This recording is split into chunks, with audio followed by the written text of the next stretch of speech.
Yeah, we'll just start in another 1 minute.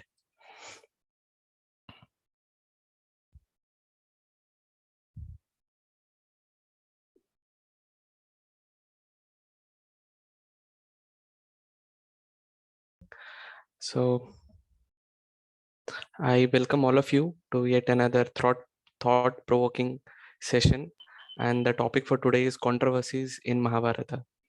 So I'm your host. I'm Rishabh. So I am working in Siemens now, and previously I was working with Honeywell for 5 years.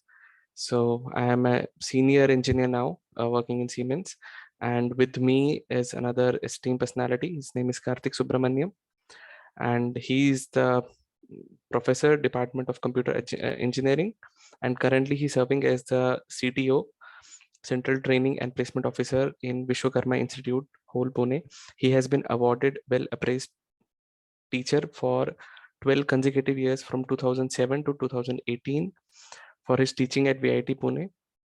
He has been introduced to this practices of Dharma from 1994, and he has been a keen student of Bhagavad Gita, Mahabharata, and Ramayana, and he has been teaching youth and children since over 2 decades. He has also been counseling dozens of families over the years. So I welcome Sir today, and I also welcome each one of you uh, personally.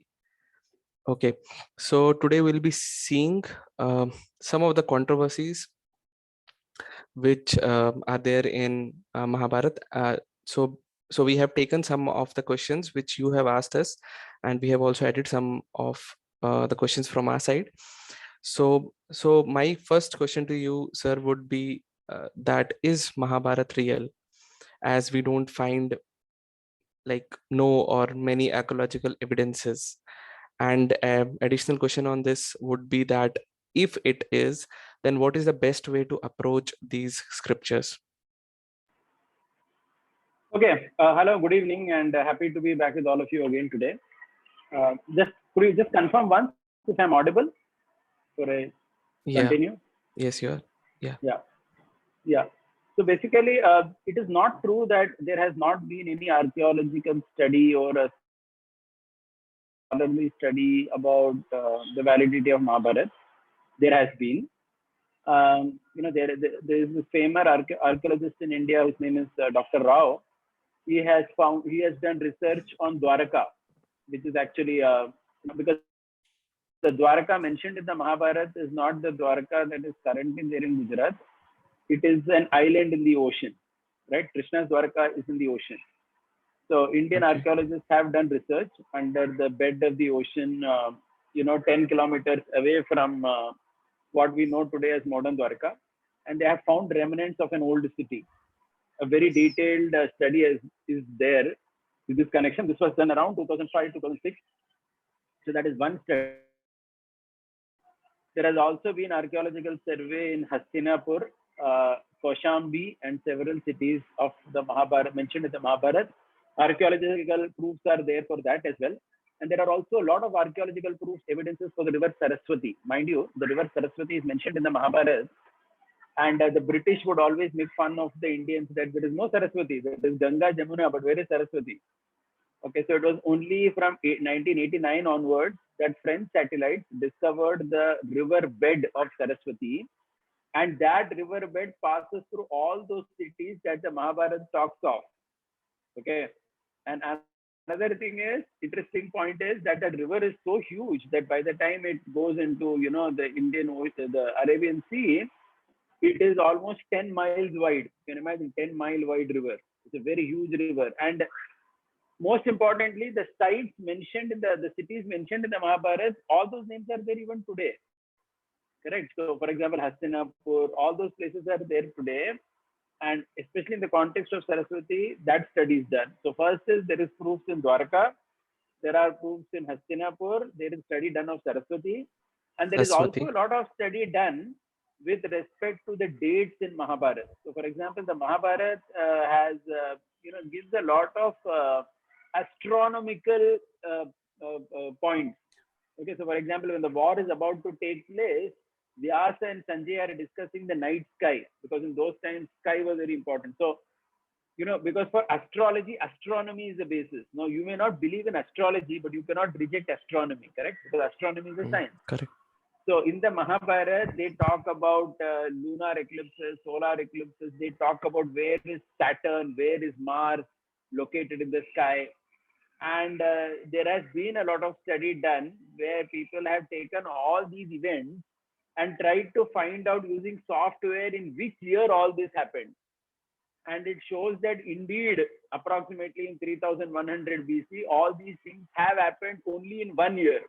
That means all the mentions in the Mahabharata about astronomical events, it is not that they happen every year. They have happened only in 1 year in the last 1 6,000 year. years, and that tends to be approximately 3100 BC, which is the time the Mm. Mahabharata is said to have happened. Okay, so it is not Yeah. that the study is not there, it is there. But the thing is, I feel more importantly, one thing is India as a country, at least in the 60 years after independence, we hardly did much scholarly study on all this. For whatever reasons, either government, political stance, or even, the poverty in India that was there. Not much has been invested in archaeology even today in India, by the way. Okay. And second thing is, we should all know that we should study Mahabharata from from a right source. So just like you want to study engineering, you study in a proper college, right? So similarly, so many times what happens is in television serials or something, it can be entertaining, but sometimes unfortunately the storyline is not presented accurately as Vyasadeva wrote it. So one can write one's Mm. own fictitious Mahabharata, but if you want to know Vyasa's Mahabharata, you will have to learn it from a school or a tradition, technically what we call as parampara, which goes into the depth of this. So this is my short answer to that. Yeah. So thank you so much for this answer. And yeah, I also saw and was amazed to see many of the mirch masala which Bollywood puts into all the serials, and also amazed to see some of the books written by some of the very big authors, and they take out a different meaning altogether which has been written by Vyasdev. So yeah, so as you rightly told, if you have to read, suppose if I want to do an engineering course, I have to go into an engineering college. If I have to become a doctor, I have to go to some recognized hospital or college where I can get that education. Similarly, if yeah, Devdutt Patnaik's name came here. Yeah, true. And um, um, also in the context what you were telling, if we have to read these scriptures, we have to see exactly what it has been written. So thank you very much. And my next question on this would be that like, what is the difference between legality and ethics, and why is it important to us? Just before you answer it, for my audience, I would just like to just give 1 minute definition of both the things. So so there is a law in a country. So something that we do under this law is called legal, and something which we are breaking this, when we start breaking this law, it becomes illegal. And what is ethical now? Ethical are the code of conduct agreed and adopted by people according to their belief, cultural race, and also religion. So I just wanted to say this definitions for legal and ethical. So yes, like, what is the difference and why is it important in our society now? Yeah, very good question. So basically, see, legal is something that's enforced by the government, and ethics is something that is society driven. That means the society comes together and decides something. Just to give you a simple example, a particular XYZ society may come together and say that we don't want anybody in our community, our family. So ethics is, it starts from the family. There's a family ethic. Then there is a society in the village, the community. So it's more people driven, whereas legal systems are more driven by the government. So it is very important to understand this, because in fact, this is also, when we study the Mahabharata, etc., we come to know this in much more detail. And also in today's society, it's relevant than ever. For example, just to give you an example, let's say a family or a particular community, we decide that none of our family members will drink alcohol. Okay, so it's an ethic. It's something that family has chosen that as a value system, that we don't want to kind of get intoxicated, right? We want to be what they call as a teetotaler, someone who has never tasted alcohol, because we want to maintain our sanity of mind, and we believe that this is something that is just going to unnecessarily alter our consciousness. So this is a very simple example of an ethic that a community could decide and come together. But when it is imposed by the government, so the question is, should a government impose it? Okay. Now, if you see, even from the Mahabharata times, there were people who were drinking because there were some communities or some people who did not want to accept that.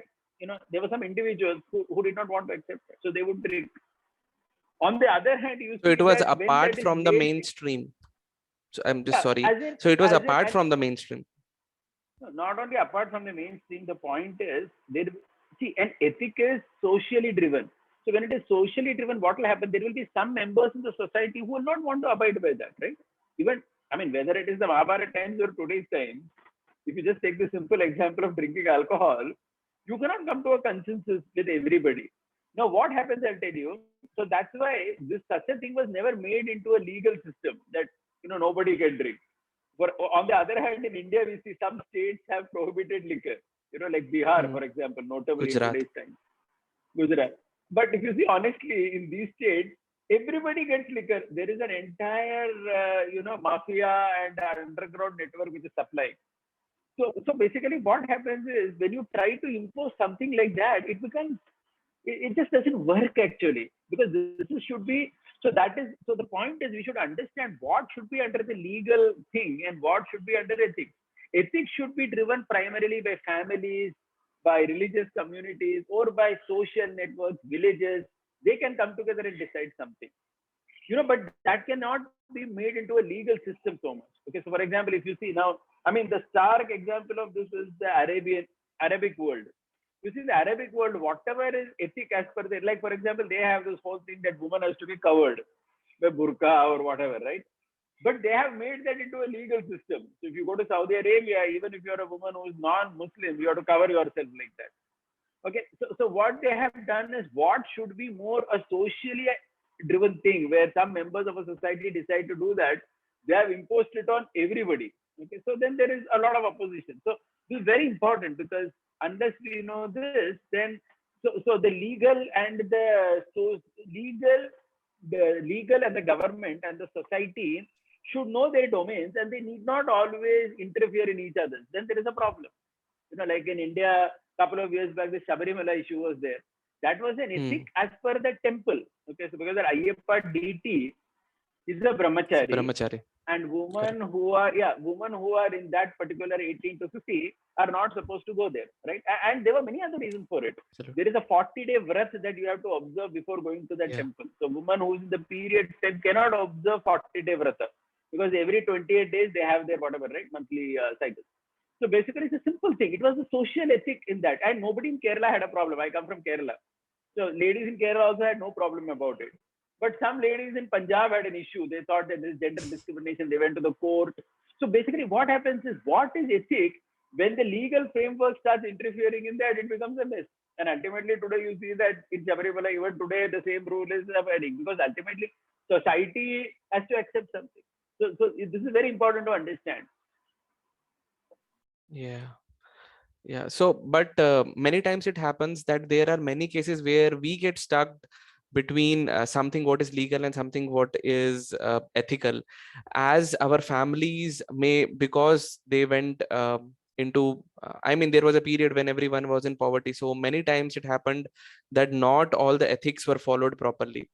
And in our generation, if we want to do something, but if it is not coming from our parents, then it becomes very confusing to us. So can Okay, you that help is us correct. in? That is correct. But the point is that these things have to be driven by society. Society, as in by family, by communities, etc. When it is driven by government, then see, government, when they say something, it is a force. It is not like, for example, income tax. For example, I'll tell you, it is ethical to give charity. Correct? Giving charity is ethics in a sense. Like it's universally accepted that people should give charity to the poor, to the needy, or for some good activity. We should give charity. But when government cannot, when government makes it legal, then it becomes tax. So tax is Hmm. not charity. Correct? Income tax is not charity. Income tax is mandated by government. Everybody has to pay income tax. It's not about whether you want to pay or no, nothing. So when government does, it's a completely different thing. But then the spirit of charity must be there only, right? Even if I pay income tax, I need to give charity. Okay. So the point is, ethics has its place. It is a socially driven movement. And in that, what happens is people willingly participate as well. There has to be education. Okay, so that's one sad part about Indian ethics and Indian systems, coming back to Mahabharata, Ramayana, etc., the Bhagavad Gita, is that unfortunately in India, in our secular education system, we never learn these things, in a scholarly or scientific way. Correct. So most of the time, and also because oral traditions are destroyed, where previously in India, people would learn these scriptures in a proper parampara, or there were some systems where these things were taught. But today in our secular education system, there is no exposure. So that is why what happens is that the Indian ethics of our scriptures are not even known to people. How they functioned. And I think that because if you would actually know that, you would understand how broad-minded it was. Like simple thing, in the Mahabharata, it is very clear that religion is a personal matter. The king would never interfere in religion. So this whole idea of secularism is there in our scripture. Okay, if you remember, we were talking about it last time also. Religion was never forced on anybody. Even an atheist could live. It is not like Saudi Arabia, where if you are an openly atheist, so there they will sentence a person to death, so there are blasphemy laws. Here it was nothing like that. So but at the same time, these ethics were family and society driven. So people learned these things and were encouraged to follow, rather than just being forced by the government, because that doesn't work actually. It's not working in Saudi Arabia. It's not working wherever you force it. Like. Okay. Thank you. And my next question would be that then what is the role of government versus society in enforcing these ethics? Like recently this our case, you were sharing Sabrimala case. So from one court to another court it's going. And also if we take example of Ram Mandir, it took 200 more than 200 years. So can you share some light on that? Yeah, so actually things like how a temple should run, or what are the rules for a temple to run, these should not be a matter of government and legal department to say that. Okay, so it's a very simple thing, right?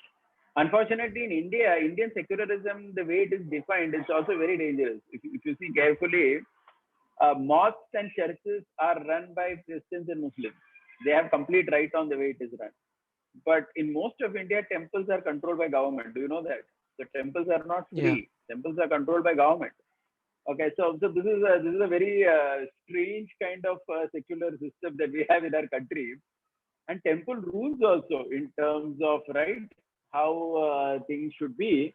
They are so there's nothing. So, for example, in many temples there are rules in South India. If you go, you have to remove your shirt and go into the temple. Okay, so they have their own system for it, and society has accepted it. If you go to Kerala, any temple, you have to remove your shirt and you have to be literally bare-bodied, the man, before he goes. And women, they allow only in a sari or something. If you go to Ananta Padmanabh temple or Guruvayur temple, there will be, if a woman has come in any other dress, they will have a counter where they will drape a sari and send her in. So these are ethics which are defined by society in that place. They have their own history and why they have come up with that. Now, in each of these, if government starts interfering and legal department says, somebody puts a case and says, no, I have a right to wear my shirt and go, then the point is the temple is just unable to function at all totally. My basic point is, that's why that segregation should be very clear. Government has business in legal affairs. Legal affairs means crime. Okay, legal affairs means taxation. Legal affairs, so all these things. Even education, if you see clearly now, education was not so much controlled by the government until recent times. If you see in the Mahabharata, or if you see the Gurukul system in India, education was more driven by individuals and by, because when government decides something, then that's like a flat rule across, right? So then there are so many restrictions also that come with that. Maybe we may say some advantages, at least primary education I'm not talking so much about college education or medical education, where certainly there should be a regulatory authority. but I'm talking about nurturing children, etc. Okay, so in any case, that is okay. But if you see so many other aspects of today's society, where everywhere if the courts and the government has to interfere, then society has no role only, and things become forced. And that's why I'm giving example of Saudi Arabia again and again. They are one example where all their religious ethics is imposed in the legality. Woman has to wear burqa. On Ramzan you cannot eat in the open because everybody Hmm. should fast. If you are seen eating in the open, you are punished. This is a society-driven thing. Somebody may follow, someone may not. How can you impose that on everybody? So then nobody likes it. Eventually, it fails. All these systems. So that I am also distinction of remind. society. Yeah. Yeah, Please go go ahead. ahead. Go ahead. No, no. I was just thinking, as you were telling about education, I got reminded of one instance of Mahabharata where even Karna was allowed to get educated, but somehow it's portrayed that because he was a lower caste, so he's not allowed to be a part of. Yeah. So yeah, so you touched upon both that how what's the role of government versus the society in enforcing these ethics even in contemporary times and Mahabharata times also. So can you share some light on what was the ethics like we were recently we are recently facing the situation of a war. So what was the ethics in war? Yeah. Certainly, there are ethics in war. Just like even today, there are ethics in war. For example, it is well acknowledged by all countries in the world that in a war, countries should not bomb or destroy civilian territories. Okay, so that's considered unethical even in today's international Hmm. system. So, for example, Russia is Yeah, facing a lot of criticism in this war because in Ukraine they are bombing the schools or hospitals, places hospitals. where common people live. Yeah, so you cannot Hmm. do that. So that's considered an ethic again in a war, right? So you can't do that. You have a problem, then fight with the defense system of that country, but don't Yeah, unnecessarily bomb and kill innocent people. So this has been an ethic in war always, where parties that had to fight had to go to some location where no civilians were there and they would have a war. Okay, so for example, okay. Kurukshetra, if you see the Kurukshetra Bhumi, which is again a physical place in North India today, Yeah, this was a place which was considered a place where kingdoms that had a problem would come there and fight. Can you imagine? Because see, one thing is nowadays technology is used in wars a lot, where people just bomb and things like that, in which inherently that ethic is not followed. Correct? Because when you bomb a particular city, you kill so many innocent people. But if you see carefully in our the Mahabharata, uh, such things were never there. The parties who had to fight had to come to one particular place and then they had to deal with each other. Are you getting the point? yes. Yeah, so that was the So ethic. So the ethic basically was that you couldn't kill common people who had nothing to give and take with the war. You have a problem with the other country, both of you fight and sort it out. So mm, this was an important ethic, which was at least followed in the Mahabharata till the end. They never killed any civilian. That is, that much was yeah. followed, which is not followed in today's age, and which is clearly a problem. Yeah, I just get reminded of Arjuna speaking these things to Krishna, saying that what would happen to the woman if these people were killed. So, I mean, they were protected in that sense. They were at a different place. Women and children, old people, women and children. So the warrior class was there. Okay, Yeah, I so mean, just yeah, to talk, I mean, you are from Kashmir, so I'm just making this point. Even this new movie of Kashmir Files that is there currently. See, that was the problem. These Pakistani, the Islamic terrorism that basically drove away, lakhs of Kashmiri Pandits who had nothing to do with this, right? yeah, So they just drew them out of their homeland by force, by threatening them when they had to leave their homeland of their hundreds of generations of ancestors. It's a generation. very sad story Correct. if you look at it, right? This is completely unethical, but this is something that we see. It's something like the Pandavas being driven out of their homeland. The same thing Correct. actually happened by the Islamic agenda, terrorism. But the surprising thing today, see, people are not even ready to acknowledge the problem. That's why there is so much of opposition to that movie, right? Because people feel that just to say it also is like you are being cruel to them. Are Baba, what about the 5 lakh pandits who were displaced? Are you not even ready to acknowledge that what happened was unethical? Yeah, correctly. It's been showcased on only 700 screens, although we have more than 3,500 screens in India, and neither of the OTT platforms is ready to take this. But yeah, so good comparison, but good comparison of like how the Pandavas were displaced and how the Kashmiri Pandits were also displaced. Okay, so so if you were talking about ethics, if we see, and you were strongly emphasizing that how there were so many ethics, like I also get reminded of that before the sunset and after the sunset there would be no war. But still, if I see Mahabharat, I find many places that there the ethics were broken. Especially if two examples I can give you of a very famous example, one is Karna and one is Duryodhan. So how would you share that they were still ethical, or why was ethics broken at that moment? A very good question. For that we'll have to go into a background of something called as niti. In Sanskrit, the word used for ethics is niti. So the Mahabharata talks about three types of niti. First is Brihaspati niti, one is Kanika niti, and one is Shukra niti. Okay, so Brihaspati niti is always you be ethical. Whether opposite party is following whatever, you be ethical. So two people are there. One person Yudhishthir. is not following anything. Brihaspati Niti says that you still be good. Okay, so this Brihaspati Niti, not Yudhishthir, Brihaspati Niti. So this is a Niti, I this is a mean, system of ethics. example of, Okay. yeah, There is example would be Yudhishthir. no, Yudhishthir wasn't so much like that. No, Yudhishthir wasn't like that. Okay. But Okay. this is something that I will say Gandhi is like that. Gandhi was Okay. pretty much like that. No matter what, because Gandhi, that's what he said, right? I mean, you read about the 1947 displacement. All the Hindus were being driven from Pakistan here, and in 1947 December, they were staying in Jama Masjid because there was no place for the displaced Hindus. And Gandhi was fasting just so that they should vacate the Jama Masjid, because his point was Muslims need a place to pray.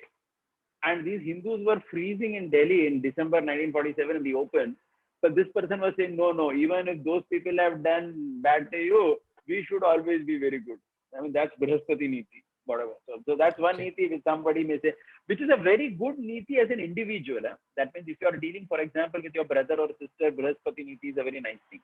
You bring out the best in the opposite person. So that has some advantages. We'll not go into that so much. Okay, there is another Niti, Kanika Niti, which is to do everything crooked. Okay, that is Duryodhana's system.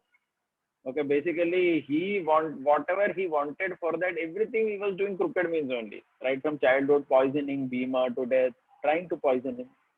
Then, trying to burn them in the Lakshagraha, cheating them in the gambling match. So his whole life was trying to disrobe Draupadi in the assembly. So Duryodhana was based on this crookedness. That means you achieve, for what you want to achieve, you adopt any strategy. There is another intermediate niti which the Mahabharata talks of, which Krishna uses, called as Shukra Niti, in which the idea is, the niti is like this: you try to be good to the other person, but if the opposite person starts playing mischief, then you will also have to remove him like that only. So that means, so this is a very, what shall I say? You may call it practical or whatever you want, but it is indeed a point, right? Because otherwise, so I'll give you a historical example which I had heard when I was doing a study tour of Rajasthan. I came across this example. So we had gone with a tour to do some historical study of the Rajputs, etc. So our guide was telling us there was some war fought in Rajasthan where what happened, the Rajputs were fighting with the Mughals, and the Mughals, when they were losing, the Muslims, when they were losing, what they did was they got an entire bunch of cows in front of them, because their idea was these Hindus would not shoot the cows. Okay. And these Rajputs actually did not shoot. They put their weapons down because they thought that if we shoot, then the cows will die. So because that was their niti, that was their Yeah. Brihaspati niti, that was exploited by the opposite person. And when they put their weapons down, the opposite party shot them. Eventually, the Rajputs also died and the cows were also slaughtered. Okay, so the point is sometimes this ethics can be very tricky. Okay, so right now, I mean, if you look back, see, for those Rajputs, killing the cow was unimaginable. So they decided to adopt Brihaspati Niti, that we cannot do anything wrong. Okay, but today we feel that maybe even if they would have shot and maybe some cows died, at least future generation of cows would have survived. Okay, so this is where Krishna's Niti comes into picture. So Krishna's Niti is very clear that you do the right thing as long as you're dealing with such a person. But the opposite party starts playing all kinds of mischief. Then, saying that only we should do the right thing, Gandhigiri, as I will call it, doesn't make any sense. Now, coming to Yeah. the Mahabharat war was fought over a period of I 18 days.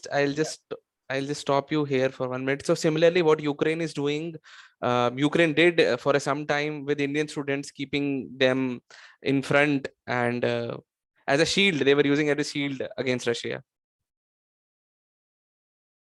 Yeah, that's completely unethical if you see. In fact, they are doing that. See, they don't see the president or whoever he is, he doesn't want to surrender. So he is using humans as shield and showing to the world that Russians are cruel. This is another nonsense. So just like anyway, we'll not go into that so much. So coming to the Mahabharata, the question that you asked about Karna and Duryodhan, we need to understand that in the 18-day war that happened, the 13th or the 14th day was very, very critical. The 13th day actually. That was the day. Till that day, by and large, they followed all rules. So there are many rules in the war in those days, ethics. Like, for example, one person will fight with one person. You will not shoot from the back. You will not shoot from the back. You cannot shoot an arrow at somebody who is facing somewhere else. Samne samne, you'll have to fight. Amne samne. So there were so many rules like this in the war. Okay. But all these rules were broken on the 13th day when Abhimanyu was killed. That was a turning point actually in the Mahabharata war, if you carefully see. Because Abhimanyu was killed brutally by all the Kaurava leaders where they broke all rules. 6 of them surrounded Abhimanyu and they shot from different directions. Like, for example, Karna shot from the back to break his armor. Drona shot from one side. So they killed him. The 16-year-old boy, Abhimanyu, was fighting very valiantly. They understood that we cannot win this fellow in a straight match. So they adopted crooked ways. And all these 6, which included Dronacharya, Karna, Duryodhana, Dushasana, all these people, they surrounded him, geared him, and they basically murdered him actually on the battlefield. Yeah. This was a turning point. Because from this point onwards, because if you see till that point, by and large, the rules weren't broken in the war, in the Mahabharata war, if you read carefully. There was a straight fight going on and people were winning the war or whatever, right? But when this happened, then Krishna's perspective to this whole thing changed. Krishna said that if you are dealing with such people who have no respect only for any kind of system and rules, then you cannot deal with them in a very straight way. You understood that? You cannot do that. You cannot say that. So that's the whole point. You can be good or fair only with a person who is of that type. But if the opposite party is completely crooked and perverted, then we cannot say that we are going to be fair. How is that possible? It will not work. And that is why if you see carefully, when Karna, for example, when Karna's chariot was stuck in the mud, and when he got down to remove the chariot from the ground, at that time he told Arjun, hey Arjun, you should not shoot me right now because I'm on the ground. And Arjuna was also not ready to shoot. But it was Krishna who instigated Arjuna saying that shoot, what are you waiting for? Then Karna said, how can you tell? And Krishna was talking in such a way that Karna could hear what Krishna is saying. Then Karna is asking Krishna, how can you tell him such a instruction to shoot me when I'm on the ground? Don't you know this is not the ethics, this is not the rule? So Krishna said, who are you to talk about rules? And then Krishna is listing at least 20 points in Karna's life where he never followed any rule. It was not only this, Abhimanyu was the most recent thing. Krishna took him back in memory, right from the time they were trying to burn the Pandavas alive in Lakshagriha, and Karna knew the plot. Okay, see, you are trying to murder your own cousins. Duryodhan was trying to murder his own cousins by setting fire to their place, and Karna knew about it. What did he do about it? Okay, so even in modern law, everything ethics, if you know some murder is happening and you keep quiet, that's not right, na? And that also you're a friend of his. So you're accomplice to the whole crime. From there, Krishna starts listing whatever Karna did, which was completely unethical. Karna was the person who said that this Draupadi, she can be disrobed. He was the person who prompted Dushasan to tell that remove her clothes and make her, and let her be naked in the assembly. How can you do that? A prostitute. Yeah. So Krishna is listing almost 20 things. There is an entire page in the Mahabharata, if you read, some 20, 30 verses are there, where Krishna is listing everything Karna did. And each time he's saying something, Arjuna's blood is boiling. And then finally, Krishna told Arjun, this fellow doesn't deserve a fair death. See, that's also important. Who deserves a fair fight? Right? If somebody is crooked entire life, then you have to usko tedi ungli se nikalna padega na. Matlab, you cannot say that with such a person you have to follow rule and all that. So what rule? And the Pandavas had followed all ethics with these people throughout. Even though they cheated them on so many occasions, the Pandavas never cheated them. 12 साल का वनवास, 1 साल अज्ञातवास, 12 years exile, 1 year in hiding, everything they followed. They followed all the rules. Till Abhimanyu's death, they were following rules even on the battlefield. So Krishna is telling that no, he doesn't deserve a straight death. Kill him. So that's why I was telling earlier, we need to read the Mahabharata, in entirety, in its entirety, and understand several details of it which are ignored by people. Does that make sense? Yeah, and I am just reminded of what I saw recently in this Star Plus Mahabharat. So beautifully they show how Karna was such a nice person, and why he killed, backstabbed Abhimanyu. But hearing from you, it's a very different perspective. So, and what about Duryodhan then? He was also, if we see the ethics were broken, he was shot below his navel, which is against the rules. Yeah, certainly. So Duryodhan also same point comes up here. So basically, see, with Duryodhan, what happens is Duryodhan is considered the root of the entire Adharma tree. Karna is only a branch, but Duryodhan is sum and total of it all. Okay. With Duryodhan, something else happens. So basically, see, one more thing we need to understand is Duryodhan is, if you know, on the war on the 18th day, it was only Duryodhan who was alive. Everyone was dead. Yes. Okay. And there was a straight match between Duryodhan and Bhisma. Okay, Bhisma. and the fighting was mace fighting, and the ethics in mace fighting is you don't hit below the navel. But then what happened is that Gandhari had made the entire body of Duryodhan into iron by her Shakti or whatever. Sight.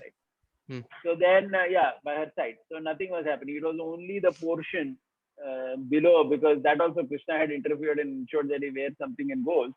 So there was only one portion of Duryodhan's body that was weak and was susceptible to death. Susceptible, he was susceptible only in that particular state. Okay, basically, what happens now when adharma or when irreligion becomes very strong by using various manners like this. In this case, Duryodhan became strong by his mother's ashirvad or whatever. One will have to understand how to fight it out. Okay, you cannot say that you will follow all rules with irreligion. You cannot do that. Because otherwise, then what is the legacy that you are leaving to the world? What you are saying basically is, if you are a crook, then you can survive in this world. See, Krishna was very clear on this, that if Duryodhan and party continues to live in the world, what is the message we are giving to the world? The message is simple, that you be as much crooked as you want, and you will win eventually in this world. Krishna did not want to give that message to the world. Krishna's message to the world is that no, you have to be on the path of dharma. You cannot take to the path of adharma. And if adharma becomes so crooked and powerful, by any means you will have to remove it. By any means you will have to remove it. That's what Krishna is basically saying. And again, Duryodhan, whatever he did against Bhisma, for each of it he needed a death sentence. I mean, if you consider everything that he did, each of it needed a death sentence. What to speak of just one or two? So many, right? From childhood it was like that. Poisoning Bhisma in his childhood, trying to kill him like that and so on. So Krishna is very clear, no? This is not some match that we are standing at to see who is winning the match. For Krishna, that the battle between Bhisma and Duryodhan was not just a spectator match. It was about how Dharma can be installed in the world, how a righteous king can be installed. And Duryodhana was in the middle of that. He had to be removed. So that's what Shukraniti is, where you understand very practically that the opposite person is not following. Whom are you dealing with is very important. You're dealing with such a person who's a disaster to the whole world, then you have to be strict with that person. And unfortunately, Indian history never learned from it. Right? I always like to give the example of this King Prithviraj Chauhan, who encountered this Muhammad Ghori, right? And if you know the story, Yeah. first time Prithviraj Chauhan 17 defeated times. him. First time he Yeah. defeated him, Muhammad Ghori, and he caught him alive. And he was advised by his ministers, kill him. But that fellow begged forgiveness. And what is the ethics? If somebody begs forgiveness, you should forgive him. But Okay. that ethic is to be followed with whom? Not with Muhammad Ghori. That fellow has come intentionally to damage your kingdom and to cause a problem. He followed that Brihaspati Niti over there. Nahi hua na. Next year he came, Muhammad Ghori killed Prithviraj Chauhan, and that is the first time Delhi was under the control of foreign rule. So the point is also so many examples like that. Similarly, in Maharashtra also, if you see that during Shivaji's time, Shivaji had a lieutenant whose name was Netaji Palkar. Okay, not Netaji Palkar. Sorry, I forgot his name. 1 second. No, Netaji Palkar was a different person. This Pratap Rao Gujjar. Okay, and there was one Ballol Khan who attacked.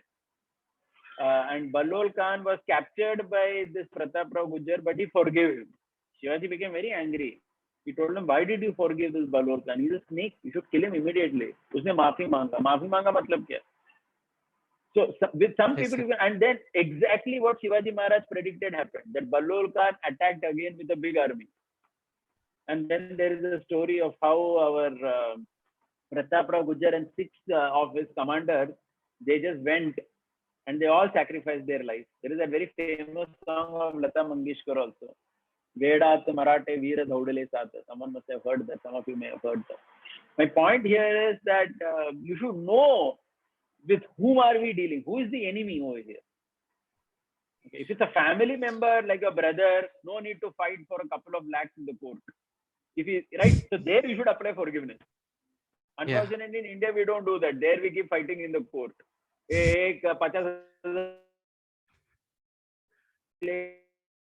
there correct बहन के पास ये थोड़ा पैसा they will think like that.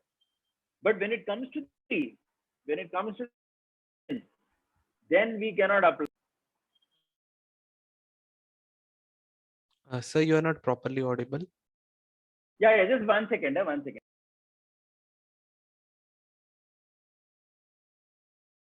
Just give me a second. I'm just sorting my Sure. internet. Yeah, you can just make a comment meanwhile. I'll just take 1 Yeah. second to comment.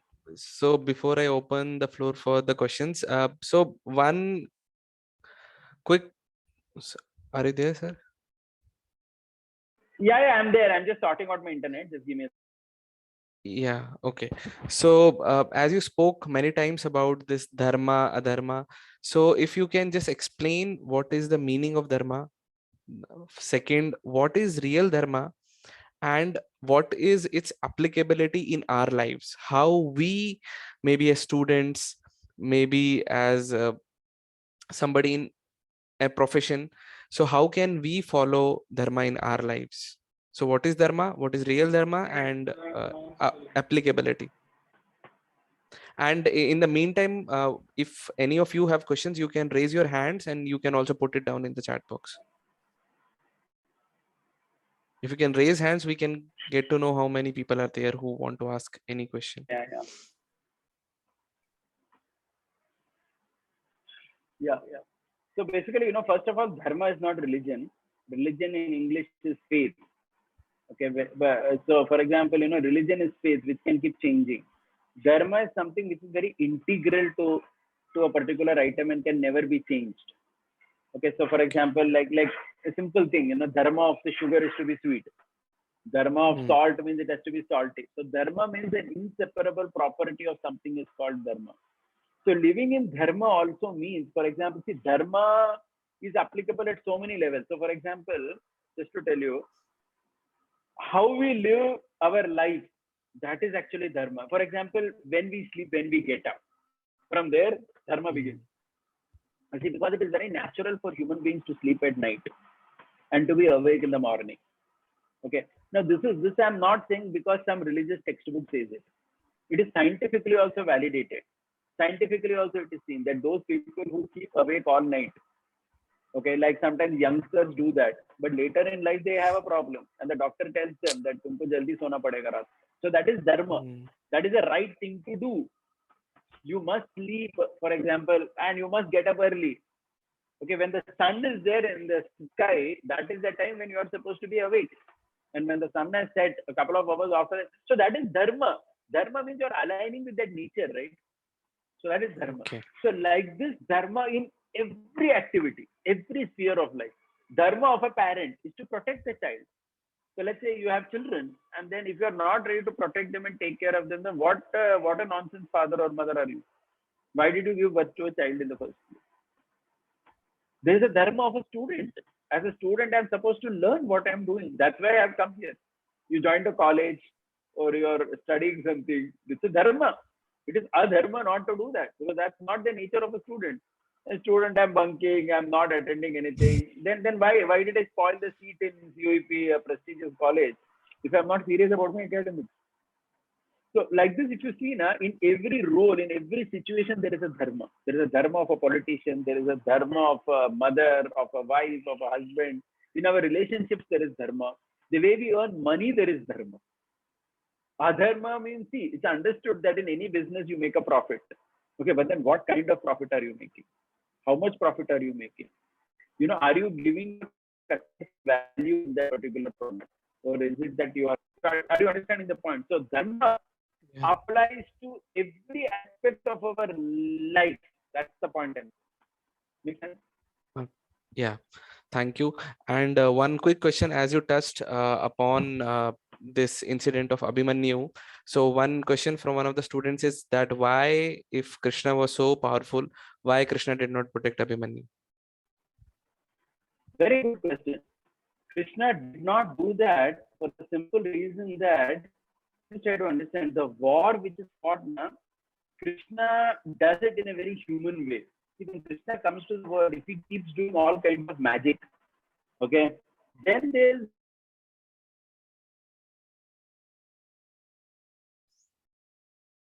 Okay, I think sir is facing some internet issues. So just wait for 1 minute. I think he should join back. So in the meantime, any of you have any questions? You can put it down in the chat box, and or you can raise your hand. Okay, sorry, I'm just connecting from another device. Okay. Sorry for that. 1 second. I'll just sort it out. Sure.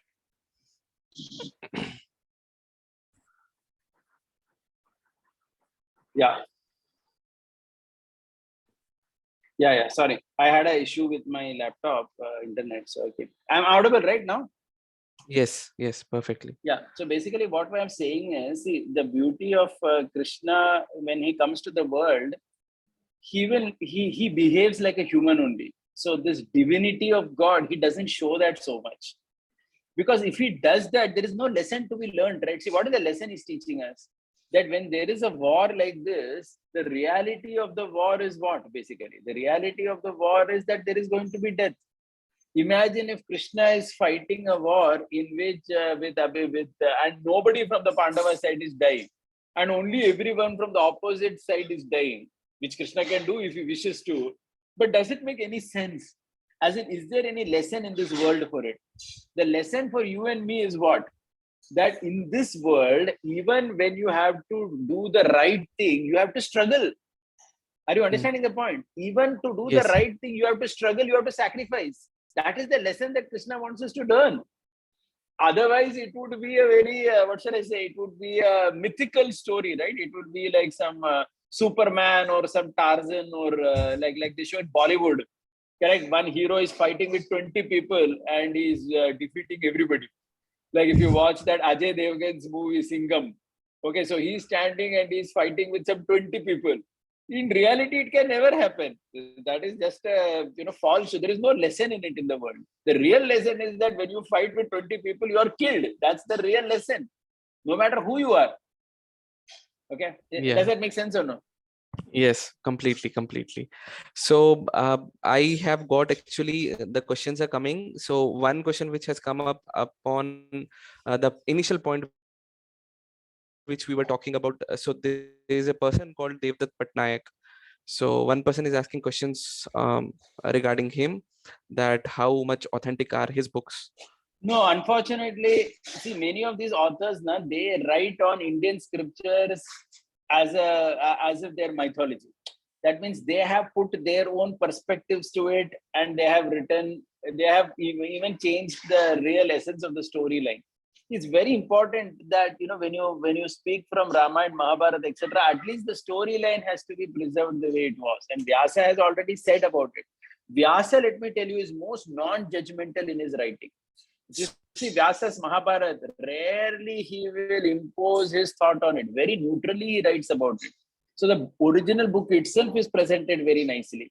But many times these people take these books to take side of some character, and that also typically the negative character, like Karna or someone who has done enough mischief, but they want to portray him as a victim. So many times it happens, right? That people want to portray somebody as a victim, but whereas they are Victim. not the victim, they are the perpetrator of the crime actually.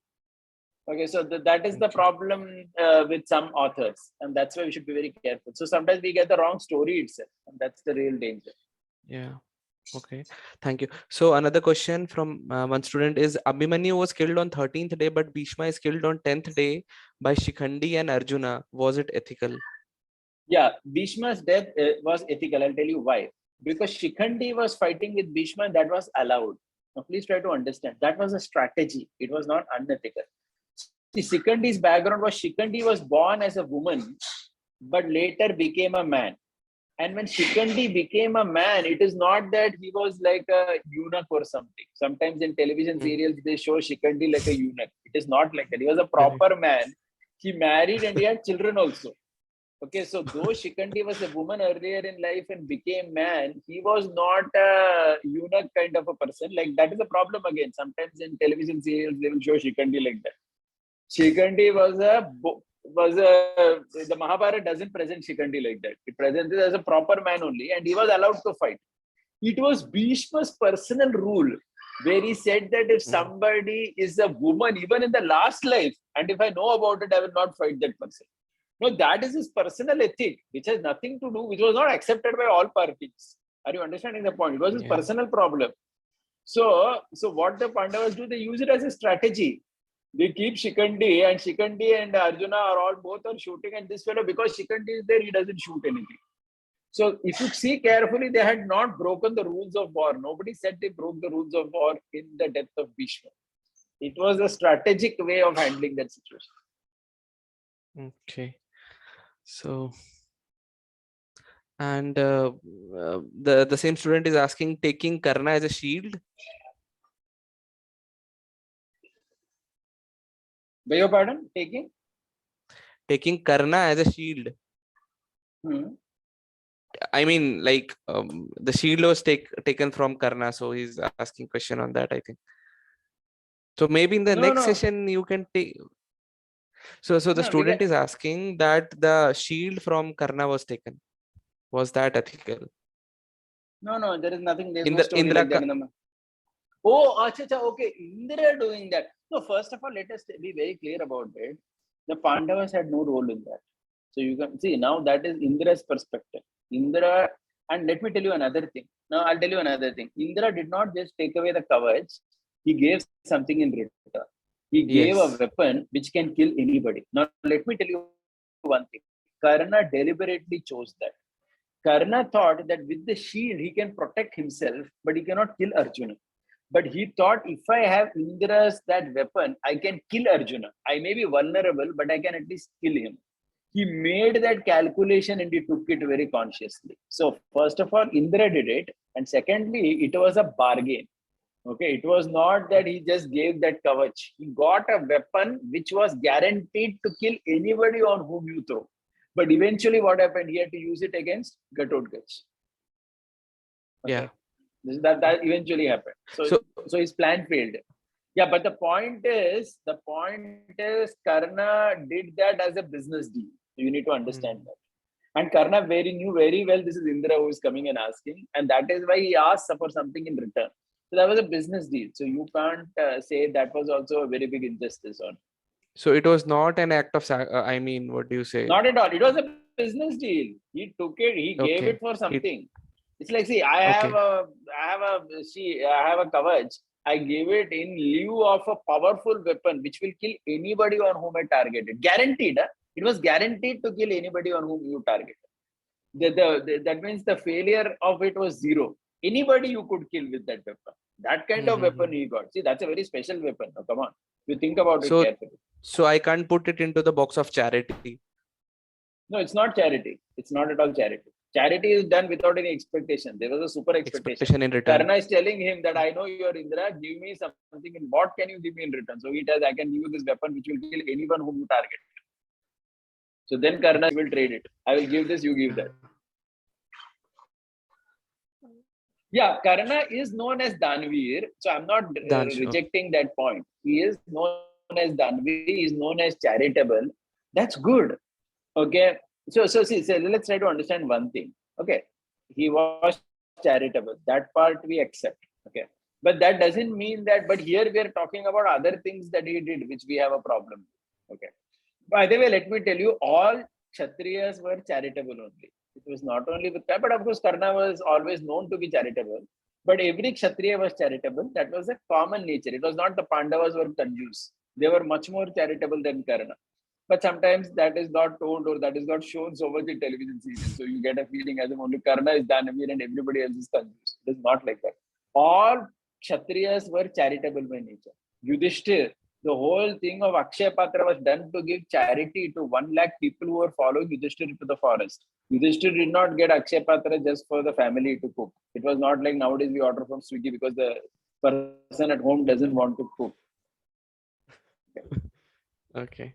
So I have got a couple of questions more on Draupadi that I think we can take in the second session because it will be continue. Yeah, we are delayed. Yeah.